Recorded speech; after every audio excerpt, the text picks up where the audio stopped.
Primeira carta de Paulo aos Coríntios, capítulo 7. Conselhos sobre o casamento. Agora vou tratar dos assuntos a respeito dos quais vocês me escreveram. Vocês dizem que o homem faz bem em não casar, mas eu digo, já que existe tanta imoralidade sexual, cada homem deve ter a sua própria esposa e cada mulher o seu próprio marido. O homem deve cumprir o seu dever como marido, e a mulher também deve cumprir o seu dever como esposa. A esposa não manda no seu próprio corpo, quem manda é o seu marido. Assim também o marido não manda no seu próprio corpo, quem manda é a sua esposa. Que os dois não se neguem um ao outro, a não ser que concordem em não ter relações por algum tempo, a fim de se dedicar à oração. Mas depois devem voltar a ter relações, a fim de não caírem nas tentações de Satanás por não poderem se dominar. Não digo isso como uma ordem, mas como uma sugestão. Realmente, eu gostaria que todos fossem como eu. Porém, cada um tem o dom que Deus lhe deu. Um tem este dom e outro aquele. Aos solteiros e às viúvas, eu digo que seria melhor para eles ficarem sem casar como eu.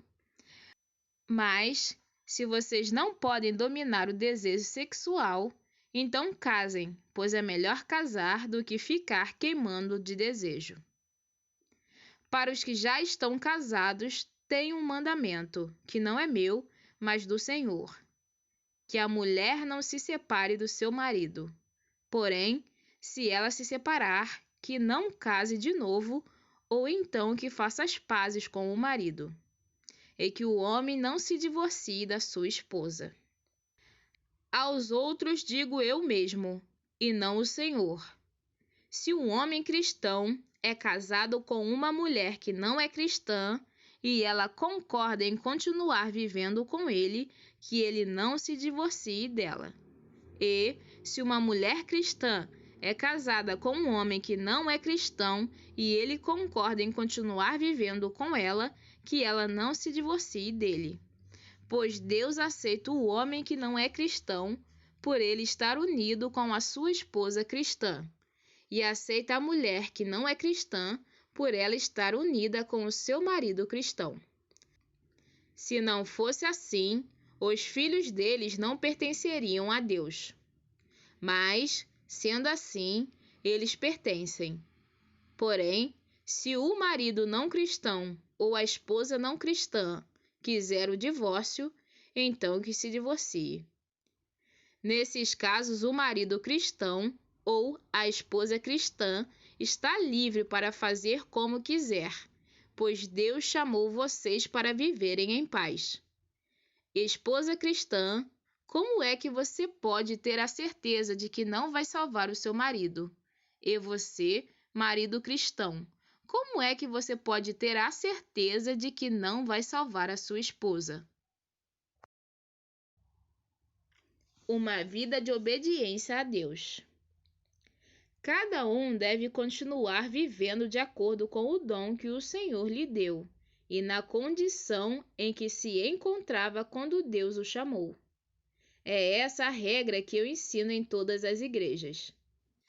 Se um homem judeu que é circuncidado aceita o chamado de Deus, ele não deve tirar as marcas da circuncisão.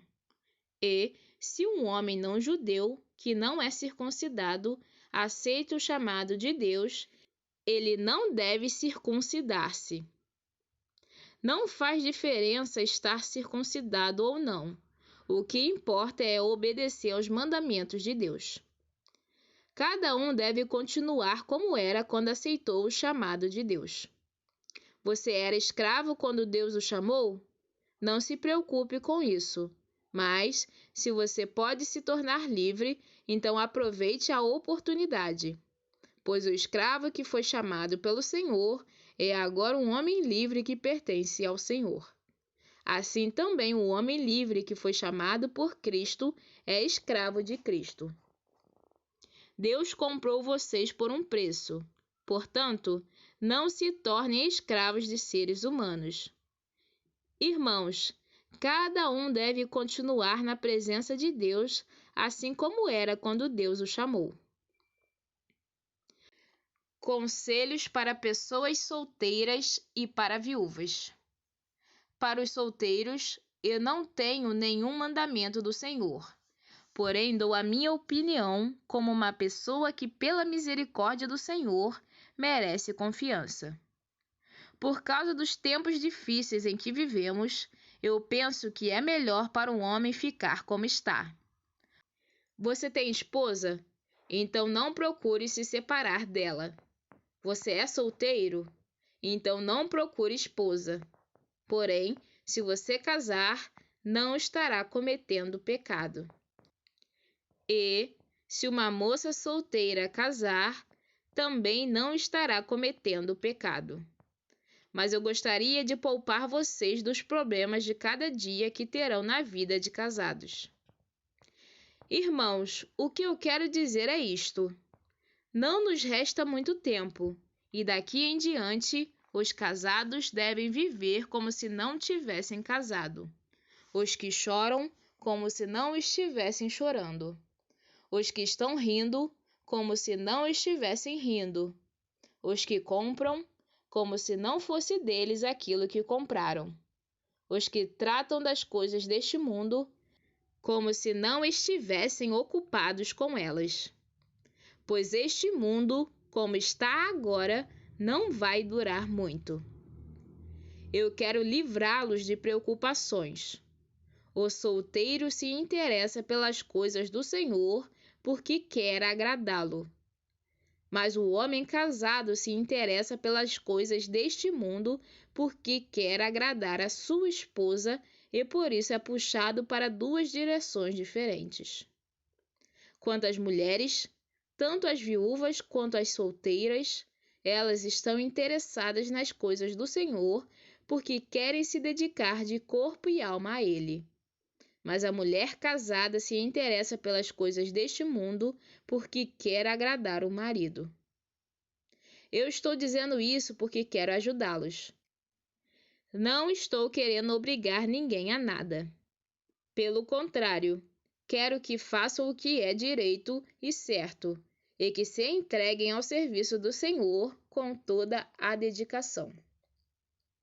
Aos que ficaram noivos, mas resolveram não casar mais, eu digo o seguinte: se o rapaz sente que assim não está agindo certo com a sua noiva e acha que a sua paixão por ela ainda é muito forte e que devem casar, então que casem.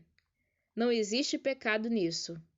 Mas se, pelo contrário, o rapaz não se sente na obrigação de casar, se está mesmo resolvido a ficar solteiro e se é capaz de dominar a sua vontade e já resolveu o que deve fazer, então faz bem em não casar com a moça. Assim, quem casa faz bem, mas quem não casa faz melhor ainda. A mulher não está livre enquanto seu marido estiver vivo. Caso o marido morra, ela fica livre para casar com quem quiser, contanto que case com um cristão. Porém, ela será mais feliz se ficar como está. Essa é a minha opinião, e eu acho que também tem o Espírito de Deus.